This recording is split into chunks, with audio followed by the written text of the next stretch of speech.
আমি রেগে গেছি। I am pissed of. I am pissed of. Pissed of মানে হলো মনে ভীষণ রাগ হওয়া বা অত্যন্ত বিরক্ত হওয়া। ইংরেজিতে বলতে পারেন very angry or extremely annoyed. যেমন এখন আমাকে রাগিও না। Don't piss me off right now. Don't piss me off right now. রাগানো অর্থে আমরা পিস অফকে ব্যবহার করতে পারি। আরেকটা উদাহরণ দেখা যাক। যখন কেউ আমাকে মাঝপথে থামায় আমি খুব রেগে যাই। I get pissed of when people interrupt me. I get pissed of when people interrupt me. এর বদলে আপনি অ্যাংরি, আপসেট বা ফ্রাস্ট্রেটেড ইউজ করতে পারেন। এইগুলো বেটার। এই ওয়ার্ডগুলি দিয়ে আপনি একই মিনিং প্রকাশ করতে পারবেন।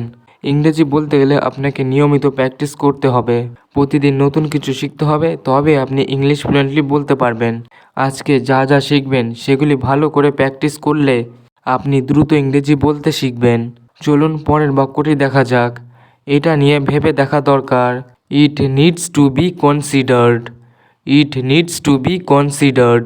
কনসিডার বাংলা অর্থ হলো বিবেচিত, ভেবে দেখা বা মনে করা। এটি এমন কিছু বোঝাতে ব্যবহৃত হয় যা পর্যালোচনা, চিন্তা ভাবনা করে সিদ্ধান্ত নেওয়া হয়েছে। এই সিদ্ধান্ত ভালোভাবে দেখা উচিত। This decision should be carefully consider. This decision should be carefully considered. This decision should be carefully considered. এই জায়গাটি পর্যটকদের জন্য নিরাপদ বলে বিবেচিত হয়। This place is considered safe for tourist. This place is considered safe for tourist. এটা ভীষণ বিব্রতকর। This is really embarrassing. This is really embarrassing. Embarrassing Bangla অর্থ হলো লজ্জাজনক বা বিব্রতকর। এটা ভেবেই গায়ে কাটা দিচ্ছে। It gives me goose bumps just thinking about it. It gives me goose bumps just thinking about it. Goose bumps Bangla অর্থ হলো রোম খাড়া হয়ে যাওয়া, ভয়ে, ঠান্ডায় বা আবেগে কাটা দিয়ে ওঠা। ঠান্ডায় ওর গায়ে কাটা দিচ্ছিল। He had goose bumps from the cold. He had goose bumps from the cold. তুমি কথা ঘোরাচ্ছ। You are dodging the question. You are dodging the question. Dodging Bangla অর্থ হলো এড়িয়ে চলা বা বাঁচিয়ে চলা। এটি সাধারণত এমন পরিস্থিতিতে ব্যবহৃত হয় যখন কেউ কোনো প্রশ্ন, দায়িত্ব, সমস্যা বা আঘাত ইচ্ছা করে এড়িয়ে চলে।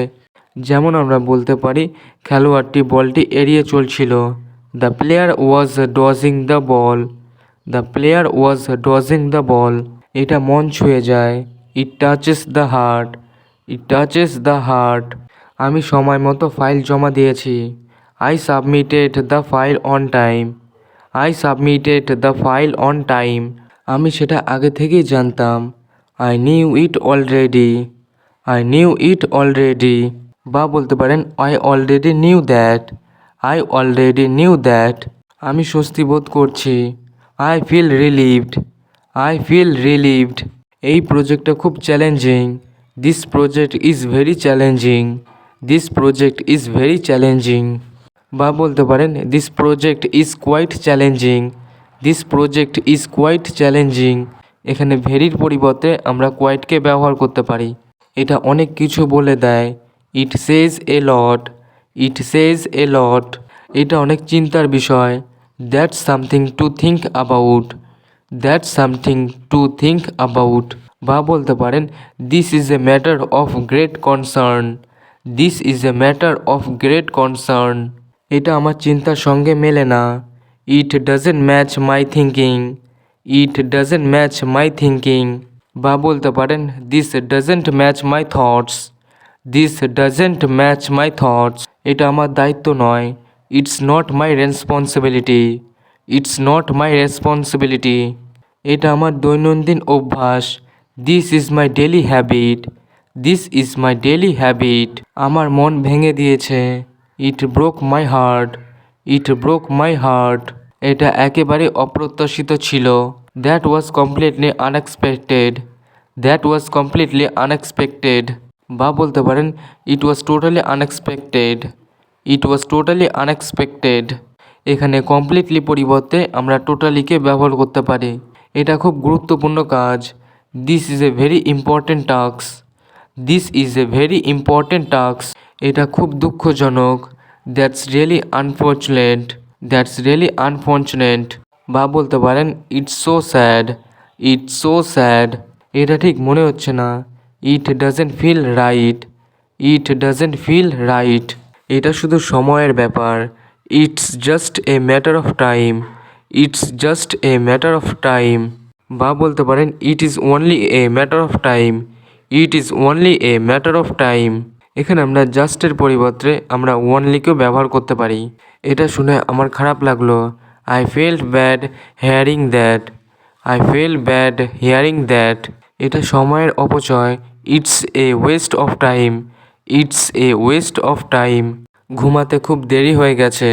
I slept really late. I slept really late. বা বলতে পারেন it's too late to slip.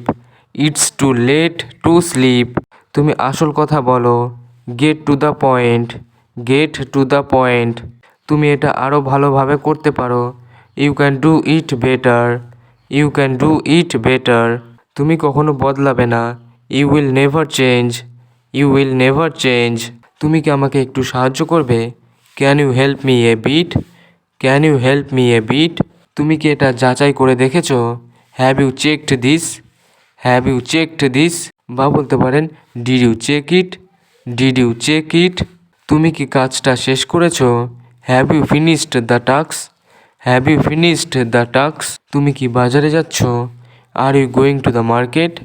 R you going to the market? তুমি খুব যুক্তিসঙ্গত কথা বলেছ।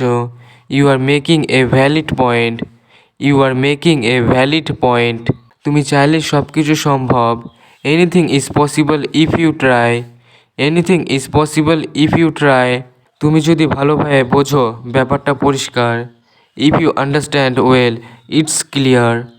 If you understand well it's clear. তুমি যা করেছো সেটা ঠিক নয়। What you are doing isn't right. What you are doing isn't right. তুমি সব সময় দেরি করো। You are always late. You are always late. তুমি সব কিছু নিজের মতো করো। You do everything your own way. You do everything your own way. তোমার কথা যুক্তি আছে। You have a point. You have a point. তোমার চিন্তাভাবনা প্রাসঙ্গিক। Your thoughts are relevant. Your thoughts are relevant. Relevant. Relevant মানে প্রসঙ্গী বা যেটা বিষয়ের সঙ্গে সম্পর্কিত বা দরকারি। যেমন তোমার উত্তরটা প্রাসঙ্গিক কিনা তা নিশ্চিত করো। Make sure your answer is relevant. Make sure your answer is relevant. তোমার পরিকল্পনা ভালো। Your plan sounds good. Your plan sounds good. বিষয়টা এত সহজ না। It's not that simple. It's not that simple. মোবাইলটা কোথায় রাখছি ভুলে গেছি। I forgot where I kept my phone.